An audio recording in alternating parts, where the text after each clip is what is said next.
ನಮಸ್ಕಾರ. ಇವತ್ ನಾವು ಕ್ಯಾಥೋಲಿಕ್ ಚರ್ಚ್ನಿಂದ ಮಾನ್ಯತೆ ಪಡೆದ ಮರಿಯಮ್ಮನವರ ದರ್ಶನಗಳ ಬಗ್ಗೆ ಸ್ವಲ್ಪ ಆಳವಾಗಿ ನೋಡೋಣ. ನಮ್ಮ ಹತ್ರ ಇರೋ ಮೂಲಗಳ ಆಧಾರದ ಮೇಲೆ ಆಕ್ಚುಲಿ ಈ ಘಟನೆಗಳೆಲ್ಲ ಹೇಗೆಲ್ಲ ವರ್ಗೀಕರಿಸಿದ್ದಾರೆ ಮತ್ತೆ ಕೆಲವು ಪ್ರಮುಖ ಉದಾಹರಣೆಗಳನ್ನು ನೋಡೋಣ.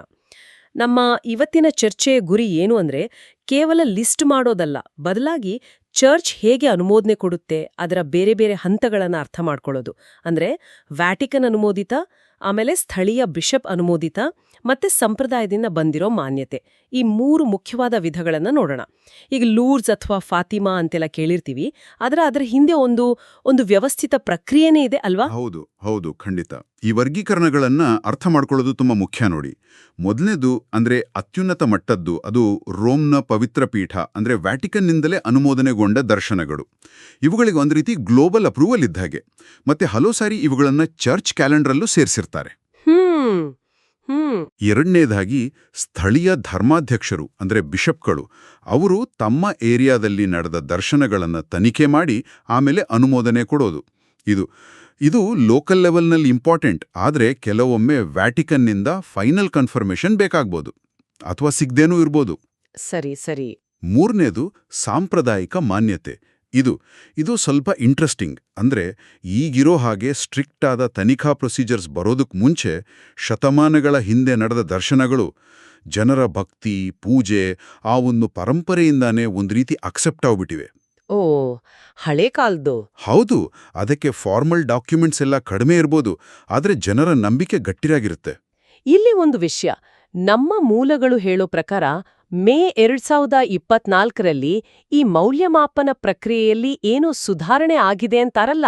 ಹೌದು, ಅದು ಬಹಳ ಮುಖ್ಯವಾದ ಬದಲಾವಣೆ. ಆ ಹೊಸ ರೂಲ್ಸ್ ಪ್ರಕಾರ ಒಂದು ಘಟನೆ ಅಲೌಕಿಕ ಅಥವಾ ಸೂಪರ್ ನ್ಯಾಚುರಲ್ ಅಂತ ಅಫಿಷಿಯಲ್ ಆಗಿ ಘೋಷಿಸೋ ಫೈನಲ್ ಅಥಾರಿಟಿ ಪೋಪ್ರವರಿಗೆ ಮಾತ್ರ ಇರುತ್ತೆ. ಹೌದಾ? ಮೊದ್ಲು ಹಾಗಿರ್ಲಿಲ್ವಾ? ಮೊದಲು ಸ್ವಲ್ಪ ಮಟ್ಟಿಗೆ ಸ್ಥಳೀಯ ಬಿಷಪ್ಗಳಿಗೆ ಹೆಚ್ಚು ಅಧಿಕಾರ ಇತ್ತು.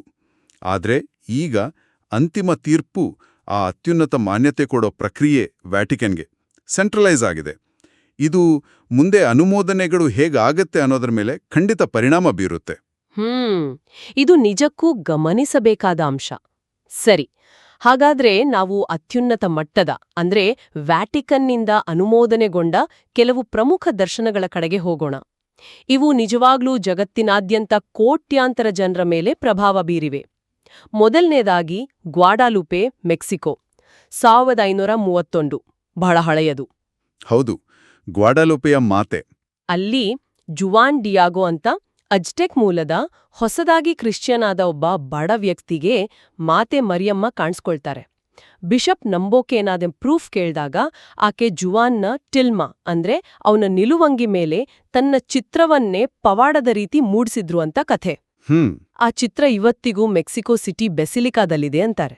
ಹೌದು, ಗ್ವಾಡಾಲುಪೆ ಅನ್ನೋದು ಕೇವಲ ಧಾರ್ಮಿಕ ಘಟನೆ ಅಲ್ಲ, ಅದು ಮೆಕ್ಸಿಕೋದ ಒಂದು ಕಲ್ಚರಲ್ ಐಡೆಂಟಿಟಿಯ ಭಾಗವೇ ಆಗಿದೆ. ಸ್ಥಳೀಯ ಸಂಸ್ಕೃತಿಯ ಜೊತೆ ಕ್ರಿಶ್ಚಿಯಾನಿಟಿ ಹೇಗೆ ಬೆರೆಯಿತು ಅನ್ನೋದಕ್ಕೆ ಅದೊಂದು ದೊಡ್ಡ ಸಂಕೇತ. ಆ ಟಿಲ್ಮಾ ಮೇಲಿನ ಚಿತ್ರ ಅಷ್ಟು ವರ್ಷ ಆದರೂ ಮಾಸಿಲ್ಲ ಅನ್ನೋದೇ ಒಂದು ವಿಸ್ಮಯ ನೋಡಿ. ಹೌದು, ನಿಜ.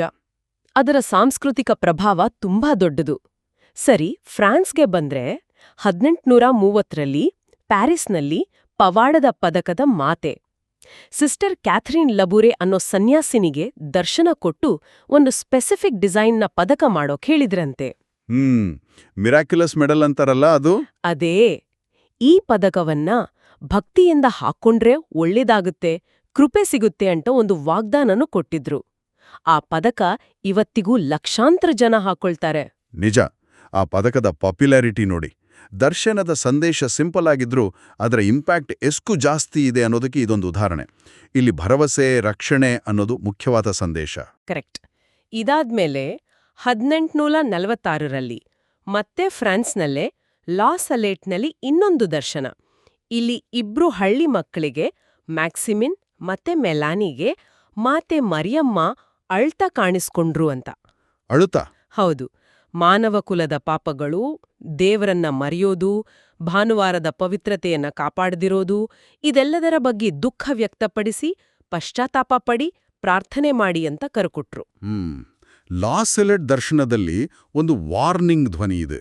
ಬೇರೆ ದರ್ಶನಗಳಿಗಿಂತ ಸ್ವಲ್ಪ ಭಿನ್ನ. ಇಲ್ಲಿ ಏನಾದ್ರೂ ಬದಲಾವಣೆ ಆಗದಿದ್ರೆ ಕಷ್ಟಗಳು ಬರ್ಬೋದು ಅನ್ನೋ ಸೂಚನೆ ಇತ್ತು ಅಂತಾರೆ. ಇದು ಆ ಕಾಲದ ಸೋಷಿಯಲ್ ಕಂಡೀಷನ್ಸ್ನ ಒಂದು ರಿಫ್ಲೆಕ್ಷನ್ ಕೂಡ ಇರ್ಬೋದಾ ಅಂತ ಕೆಲವರು ಅನಲೈಸ್ ಮಾಡ್ತಾರೆ.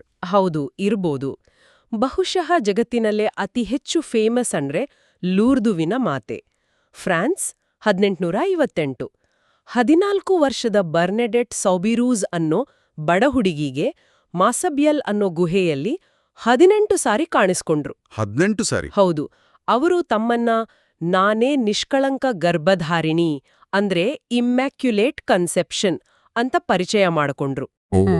ಅದು ಪೋಪ್ ಅದಕ್ಕಿಂತ 4 ವರ್ಷ ಮುಂಚೆ ಘೋಷಿಸಿದ್ದ ಡಾಕ್ಟ್ರಿನ್ಗೆ ಒಂದ್ ರೀತಿ ಕನ್ಫರ್ಮೇಷನ್ ಸಿಕ್ಕ ಹಾಗಾಯಿತು. ಕರೆಕ್ಟ್. ಲೂರ್ಡ್ಸ್ನ ಸ್ಪೆಷಾಲಿಟಿ ಅಂದ್ರೆ ಬರ್ನೆಡೆಟ್ಗೆ ಮಾತೆ ಹೇಳಿದ ಜಾಗದಲ್ಲಿ ಅಗದಾಗ ನೀರ್ ಬಂತು, ಒಂದು ಬುಗ್ಗೆ. ಆ ನೀರಿಗೆ ಕಾಯಿಲೆ ವಾಸಿ ಮಾಡೋ ಶಕ್ತಿ ಇದೆ ಅನ್ನೋ ನಂಬಿಕೆ ತುಂಬಾ ಸ್ಟ್ರಾಂಗ್ ಆಯಿತು.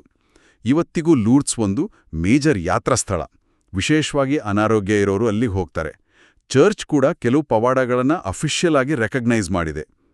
ಆಮೇಲೆ 1871ರಲ್ಲಿ ಫ್ರಾನ್ಸ್ನ ಪಾಂಟ್ಮೈನ್ನಲ್ಲಿ, ಇದು ಫ್ರಾಂಕೋ ಪ್ರಷಿಯನ್ ಯುದ್ಧದ ಟೈಮಲ್ಲಿ ನಡೆದಿದ್ದು, 4 ಮಕ್ಕಳಿಗೆ ಆಕಾಶದಲ್ಲಿ ಮಾತೆ ಮರಿಯಮ್ಮ ಸೈಲೆಂಟ್ ಆಗಿ ಕಾಣಿಸ್ಕೊಂಡ್ರು. ಸೈಲೆಂಟ್ ಆಗಿ ಅಂದ್ರೆ ಮಾತಾಡಿಲ್ವಾ? ಇಲ್ಲ, ಮಾತಿರ್ಲಿಲ್ಲ. ಆದ್ರೆ ಆ ದರ್ಶನದ ಟೈಮಲ್ಲಿ ಅವರ ಉಡುಪಿನ ಮೇಲೆ ಮೆಸೇಜ್ಗಳು ಕಾಣಿಸ್ತಿದ್ವು ಅಂತ, ಮುಖ್ಯವಾಗಿ ಪ್ರಾರ್ಥನೆಗೆ ಕರೆ.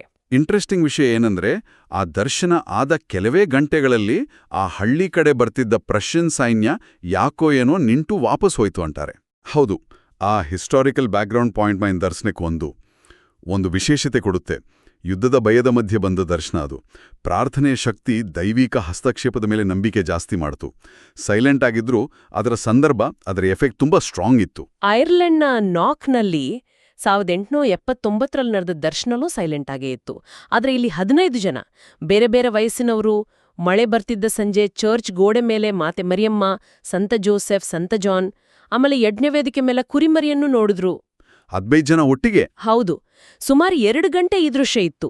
ಆದ್ರೆ ಯಾರೂ ಏನೂ ಮಾತಾಡ್ಲಿಲ್ಲ. ನಾಕ್ನ ಈ ಮೌನ ದರ್ಶನದ ಅರ್ಥ ಏನು ಅಂತ ತುಂಬಾ ವ್ಯಾಖ್ಯಾನಗಳಿವೆ. ಬಹುಶಃ ಆ ಕಾಲದಲ್ಲಿ ಐರ್ಲೆಂಡ್ ತುಂಬಾ ಕಷ್ಟದಲ್ಲಿತ್ತು. ಕ್ಷಾಮ, ಬಡತನ, ಅದಕ್ಕೆ ಒಂದು ಸಾಂತ್ವನ ಕೊಡುವ ದೃಶ್ಯ ಆಗಿತ್ತಾ? ಅಥವಾ ಮಾತುಗಳೇ ಬೇಕಿಲ್ಲ, ಬರೀ ಆ ದೈವಿಕ ಪ್ರೆಸೆನ್ಸ್ನ ಅನುಭವ ಕೊಡೋ ಉದ್ದೇಶ ಇತ್ತಾ? ಗೊತ್ತಿಲ್ಲ. ಇನ್ನು 20ನೇ ಶತಮಾನದ ಬಹುಶಃ ಅತಿ ಪ್ರಭಾವಶಾಲಿ ದರ್ಶನಗಳಲ್ಲಿ ಒಂದು ಪೋರ್ಚುಗಲ್ನ ಫಾತಿಮಾ, 1917. 3 ಕುರಿಕಾಯೋ ಮಕ್ಕಳಿಗೆ ಲುಸಿಯಾ, ಫ್ರಾನ್ಸಿಸ್ಕೋ, ಜಸಿಂತಾ 6 ಬಾರಿ ಮಾತೆ ಕಾಣಿಸ್ಕೊಂಡ್ರು. ಹೌದು, ತುಂಬಾ ಕೇಳಿದೀವಿ. ಅವರು ಜಪಮಾಲೆ ಪ್ರಾರ್ಥನೆ ಮಾಡಿ, ಪಾಪ ಪರಿಹಾರಕ್ಕೆ ಪ್ರಾಯಶ್ಚಿತ್ತ ಮಾಡಿ, ಮತ್ತೆ ರಷ್ಯಾವನ್ನ ತಮ್ಮ ನಿಷ್ಕಳಂಕ ಹೃದಯಕ್ಕೆ ಅರ್ಪಿಸಿ ಅಂತ ಕೇಳ್ಕೊಂಡ್ರು. ನರಕದ ದರ್ಶನ, ಮುಂದೆ ಬರೋ ಯುದ್ಧಗಳು, ಚರ್ಚಿಗೆ ಬರೋ ಕಷ್ಟಗಳ ಬಗ್ಗೆ 3 ರಹಸ್ಯಗಳನ್ನ ಹೇಳಿದ್ರು. 3 ರಹಸ್ಯಗಳು. ಅವುಗಳ ಬಗ್ಗೆ ಬಹಳಷ್ಟು ಕ್ಯೂರಿಯಾಸಿಟಿ, ಕಾಂಟ್ರವರ್ಸಿ ಎಲ್ಲ ಇವೆ. ಕೊನೆ ರಹಸ್ಯವನ್ನ ವ್ಯಾಟಿಕನ್ 2000ನೇ ಇಸ್ವಿಯಲ್ಲಿ ರಿವೀಲ್ ಮಾಡಿತು.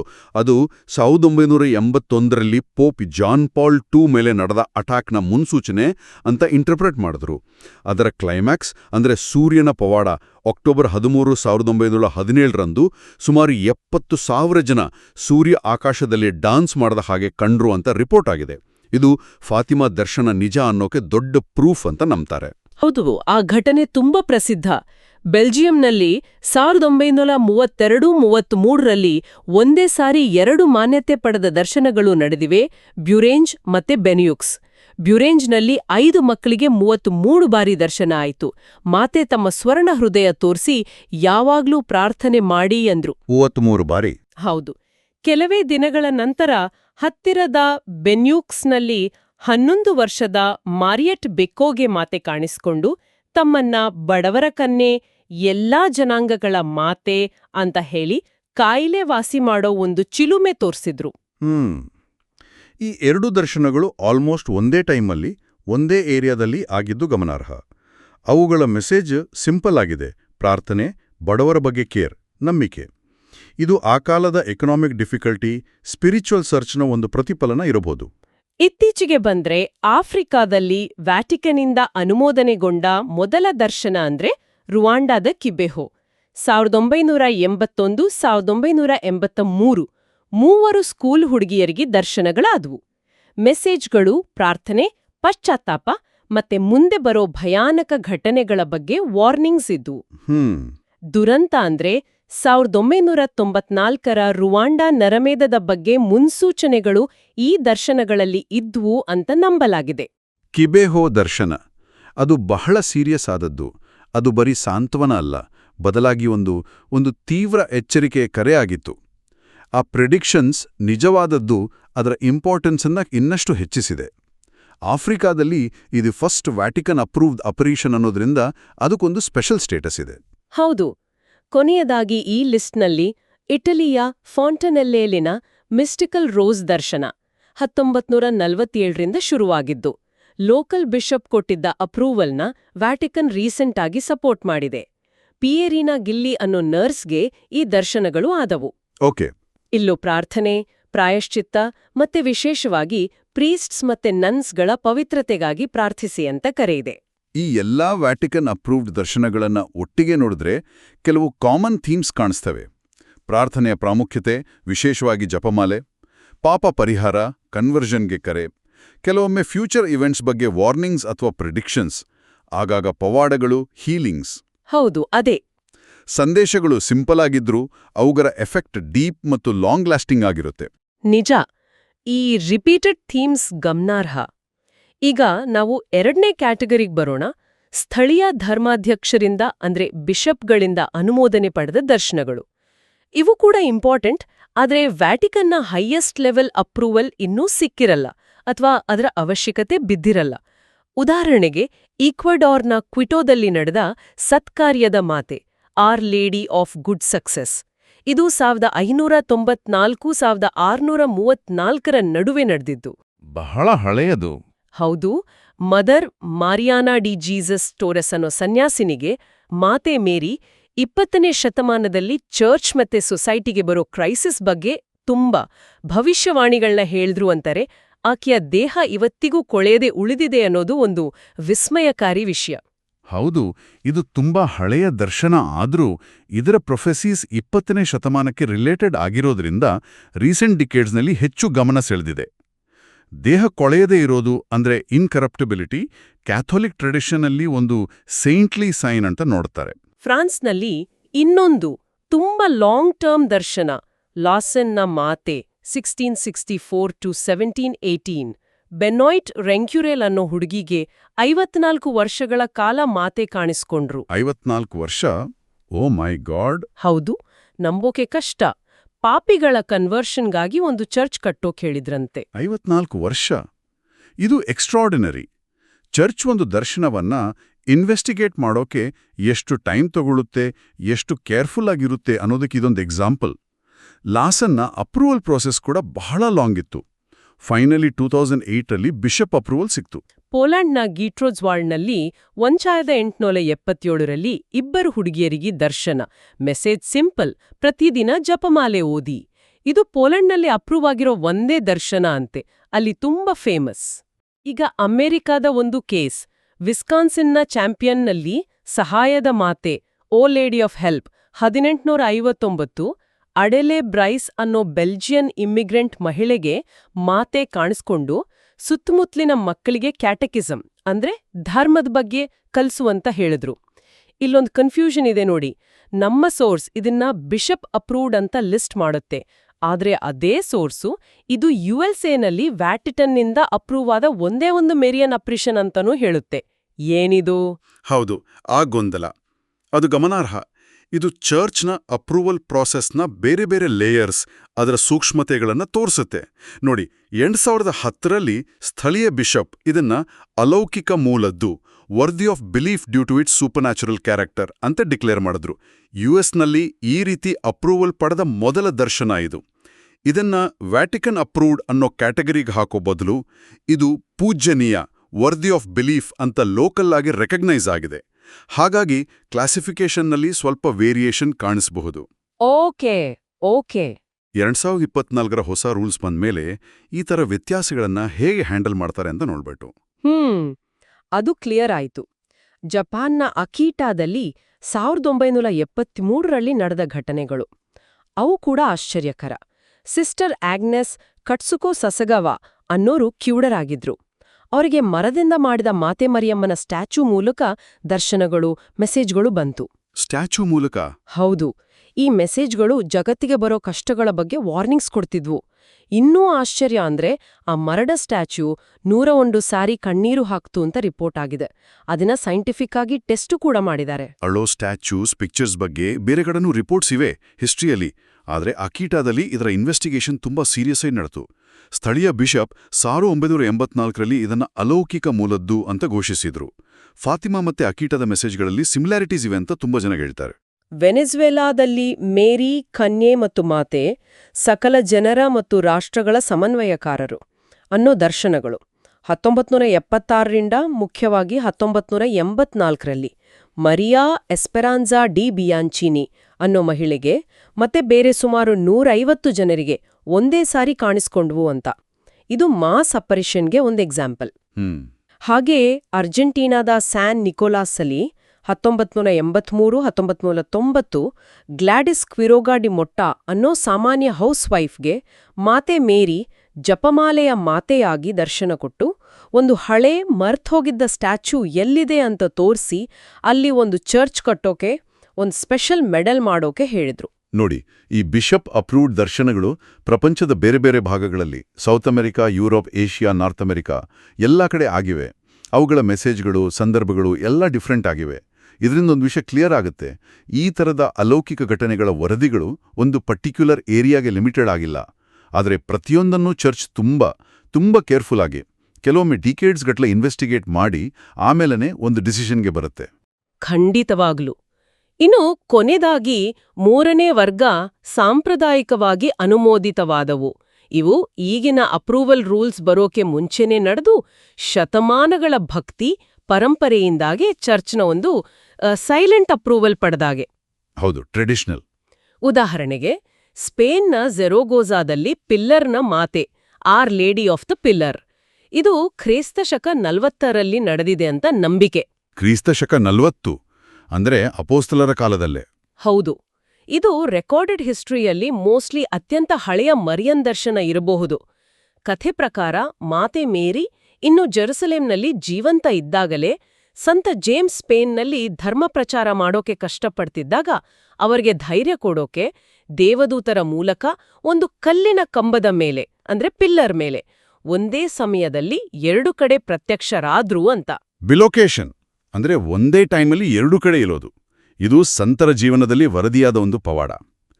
ಪಿಲ್ಲರ್ನ ಮಾತೆಯ ದರ್ಶನಕ್ಕೆ ಆ ಕಾಲದ ಹಿಸ್ಟಾರಿಕಲ್ ರೆಕಾರ್ಡ್ಸ್ ಇಲ್ಲದಿರ್ಬೋದು, ಆದರೆ ಸ್ಪೇನ್ನಲ್ಲಿ ಅದರ ಮೇಲಿನ ಭಕ್ತಿ ಸಾವಿರಾರು ವರ್ಷಗಳಿಂದ ಇದೆ. ದೊಡ್ಡ ಬೆಸಿಲಿಕಾ ಇದೆ. ಚರ್ಚ್ ಆ ಭಕ್ತಿಯನ್ನು ರೆಕಗ್ನೈಸ್ ಮಾಡಿದೆ. ಇನ್ನೊಂದು ಇಂಪಾರ್ಟೆಂಟ್ ಎಕ್ಸಾಂಪಲ್, ಇಂಗ್ಲೆಂಡ್ನ ಐಲ್ಸ್ಫೋರ್ಡ್ನಲ್ಲಿ 1251ರಲ್ಲಿ ನಡೆದ ಮೌಂಟ್ ಕಾರ್ಮೆಲ್ನ ಮಾತೆಯ ದರ್ಶನ. ಕಾರ್ಮೆಲೈಟ್ ಆರ್ಡರ್ನ ಹೆಡ್ ಆಗಿದ್ದ ಸಂತ್ ಸೈಮನ್ ಸ್ಟಾಕ್ಗೆ ಮಾತೆ ಮೇರಿ ಕಾಣಿಸ್ಕೊಂಡು ಅವರಿಗೆ ಕಂದು ಬಣ್ಣದ ಸ್ಕ್ಯಾಪುಲರ್ ಕೊಟ್ರು. ಆ ಬ್ರೌನ್ ಸ್ಕ್ಯಾಪುಲರ್ ಅದೇ ಭುಜದ ಮೇಲೆ ಹಾಕ್ಕೊಳ್ಳುವ ಭಕ್ತಿಯ ಸಂಕೇತ. ಇದನ್ನ ಧರಿಸಿ ಸಾಯೋರು ನರಕದಿಂದ ಪಾರಾಗ್ತಾರೆ ಅಂತ ಒಂದು ವಾಗ್ದಾನ ಕೊಟ್ರು ಅಂತ ನಂಬಿಕೆ. ಈ ಬ್ರೌನ್ ಸ್ಕ್ಯಾಪುಲರ್ ಕ್ಯಾಥೋಲಿಕ್ ವರ್ಲ್ಡ್ನಲ್ಲಿ ತುಂಬಾ ಪಾಪ್ಯುಲರ್ ಡಿವೋಷನಲ್ ಐಟಮ್ಸ್ನಲ್ಲಿ ಒಂದು. ಈ ದರ್ಶನಕ್ಕೂ 13th ಸೆಂಚುರಿಯ ಕಂಟೆಂಪರರಿ ರೆಕಾರ್ಡ್ಸ್ ಬಗ್ಗೆ ಸ್ವಲ್ಪ ಡಿಬೇಟ್ ಇದೆ. ಆದರೂ ಕಾರ್ಮೆಲೈಟ್ ಆರ್ಡರ್ ಮತ್ತು ಚರ್ಚ್ ಈ ಭಕ್ತಿಯನ್ನ ಶತಮಾನಗಳಿಂದ ಪ್ರೋತ್ಸಾಹಿಸಿದೆ. ಇಲ್ಲಿ ಫಾರ್ಮಲ್ ಇನ್ವೆಸ್ಟಿಗೇಷನ್ಗಿಂತ ಟ್ರೆಡಿಷನ್, ಆ ಭಕ್ತಿಯ ಕಂಟಿನ್ಯೂಟಿನೇ ಅಪ್ರೂವಲ್ಗೆ ಕಾರಣ ಆಗಿದೆ. ಹಾಗಾದ್ರೆ ಈ ಎಲ್ಲಾ ಮಾಹಿತಿಯಿಂದ ನಾವೇನ್ ತಿಳ್ಕೋಬಹುದು? ಮಾನ್ಯತೆಯ ಬೇರೆ ಬೇರೆ ಲೆವೆಲ್ಸ್ ಇವೆ. ವ್ಯಾಟಿಕನ್ನ ಅಫಿಷಿಯಲ್ ಸ್ಟ್ಯಾಂಪ್, ಲೋಕಲ್ ಬಿಷಪ್ಗಳ ಅಪ್ರೂವಲ್ ಮತ್ತೆ ಟೈಮ್ನ ಜೊತೆ ಬೆಳೆದು ಬಂದಿರೋ ಟ್ರೆಡಿಷನಲ್ ಎಕ್ಸೆಪ್ಟೆನ್ಸ್. ಈ ದರ್ಶನಗಳು ಒಂದೆರಡು ಜಾಗಕ್ಕೆ ಲಿಮಿಟೆಡ್ ಆಗಿಲ್ಲ, ಬದಲಾಗಿ ಇಡೀ ಪ್ರಪಂಚದಲ್ಲಿ ಬೇರೆ ಬೇರೆ ಕಲ್ಚರ್ಗಳಲ್ಲಿ ಸೆಂಚುರೀಸ್ ಗಟ್ಲೆ ವರದಿಯಾಗಿವೆ. ಮತ್ತು ಆಲ್ಮೋಸ್ಟ್ ಎಲ್ಲದರಲ್ಲೂ ಪ್ರಾರ್ಥನೆ, ಕನ್ವರ್ಷನ್, ಕೆಲವೊಮ್ಮೆ ವಾರ್ನಿಂಗ್ ಮತ್ತೆ ಡಿವೈನ್ ಹೆಲ್ಪ್ನ ಭರವಸೆ, ಈ ಥೀಮ್ಸು ರಿಪೀಟ್ ಆಗಿವೆ. ನಿಜಕ್ಕೂ ಒಟ್ಟಾರೆಯಾಗಿ ನುಡಿದ್ರೆ ಈ ರಿಪೋರ್ಟೆಡ್ ಈವೆಂಟ್ಸ್ನ ಸಂಖ್ಯೆ, ಅವುಗಳ ಡೈವರ್ಸಿಟಿ ಮತ್ತೆ ಅವುಗಳನ್ನು ಇವ್ಯಾಲ್ಯುಯೇಟ್ ಮಾಡೋಕೆ ಚರ್ಚ್ ಫಾಲೋ ಮಾಡೋ ಈ ಕಠಿಣ ಸ್ಟೆಪ್ ಬೈ ಸ್ಟೆಪ್ ಪ್ರೋಸೆಸ್, ಇದೆಲ್ಲ ಕ್ಯಾಥೋಲಿಕ್ ಧರ್ಮದಲ್ಲಿ ಮಾತೆ ಮರಿಯಮ್ಮನ ಸ್ಥಾನ ಎಷ್ಟು ಉನ್ನತವಾಗಿದೆ ಅನ್ನೋದನ್ನ ತೋರಿಸುತ್ತೆ. ಅಷ್ಟೇ ಅಲ್ಲ, ಅಲೌಕಿಕ ಶಕ್ತಿ ಹ್ಯೂಮನ್ ಹಿಸ್ಟ್ರಿಯದಿ ಇಂಟರ್ಫಿಯರ್ ಆಗುತ್ತೆ ಅನ್ನೋ ನಂಬಿಕೆ ಎಷ್ಟು ಡೀಪ್ ಆಗಿದೆ ಮತ್ತೆ ಆ ನಂಬಿಕೆಯನ್ನ ವಿವೇಚನೆಯಿಂದ ಪರಿಶೀಲಿಸೋ ಚರ್ಚ್ನ ಕಮಿಟ್ಮೆಂಟ್ನೂ ಇದು ತೋರಿಸುತ್ತೆ. ಅಪ್ರೂವಲ್ ಪ್ರೊಸೆಸ್ ಸ್ಲೋ ಇರ್ಬೋದು, ಆದ್ರದು ಶ್ರದ್ಧೆಯಿಂದ, ಗಂಭೀರ್ಯತೆಯಿಂದ ಕೂಡಿದೆ. ಇದು ಖಂಡಿತವಾಗಿಯೂ ಆಳವಾಗಿ ಯೋಚನೆ ಮಾಡಬೇಕಾದ ವಿಷಯ. ನಮ್ಮ ಕೇಳುಗರಿಗೆ ಕೊನೆಯದಾಗಿ ಇಲ್ಲೊಂದು ಪ್ರಶ್ನೆ ಇದೆ. ಲೂರ್ಡ್ಸ್, ಫಾತಿಮಾ, ಗ್ವಾಡಲೂಪಿಯಂತಹ ಕೆಲವು ದರ್ಶನಗಳು ಶತಮಾನಗಳೇ ಕಳೆದ್ರೂ ಗ್ಲೋಬಲ್ ಆಗಿ ಬೇರೆ ಬೇರೆ ಸಂಸ್ಕೃತಿಗಳ ಜನರ ಮನಸ್ಸಲ್ಲಿ ಅಷ್ಟು ಸ್ಟ್ರಾಂಗ್ ಆಗಿ ಉಳಿದು ದೊಡ್ಡ ಯಾತ್ರಾ ಕೇಂದ್ರಗಳಾಗಿವೆ. ಆದ್ರೆ ಲೋಕಲ್ ಆಗಿ ಅಪ್ರೂವ್ ಆದ ಬೇರೆ ಎಷ್ಟೋ ದರ್ಶನಗಳು ಆ ಲೆವೆಲ್ನ ಫೇಮ್ ಪಡೆಯದೆ ಹೆಚ್ಚು ಲೋಕಲ್ ಆಗಿ ಉಳಿತವೆ. ಇದರ ಹಿಂದೆ ಇರೋ ಕಾರಣಗಳೇನಿರ್ಬೋದು? ಮೆಸೇಜ್ನ ಯೂನಿವರ್ಸಾಲಿಟಿನಾ, ಹಿಸ್ಟಾರಿಕಲ್ ಕಾಂಟೆಕ್ಸ್ಟಾ, ಅಥವಾ ಬೇರೆನಾದ್ರೂ ಇದೆಯಾ? ಇದ್ರ ಬಗ್ಗೆ ಯೋಚನೆ ಮಾಡ್ತಾ ಇರಿ. ಮುಂದಿನ ಚರ್ಚೆಯಲ್ಲಿ ಇನ್ನೊಂದು ಇಂಟ್ರೆಸ್ಟಿಂಗ್ ವಿಷಯದೊಂದಿಗೆ ಮತ್ತೆ ಭೇಟಿಯಾಗೋಣ. ಪ್ರಿಯರೇ, ಈ ಚಾನೆಲ್ ಅನ್ನು ಸಬ್ಸ್ಕ್ರೈಬ್ ಮಾಡಿ ಪ್ರತಿದಿನ ದೇವರ ವಾಕ್ಯವನ್ನು ಆಲಿಸುತ್ತಾ ಅದನ್ನು ಇತರರೊಂದಿಗೆ ಹಂಚಿಕೊಳ್ಳಲು ನಮಗೆ ನೆರವಾಗಿರಿ. ಧನ್ಯವಾದಗಳು.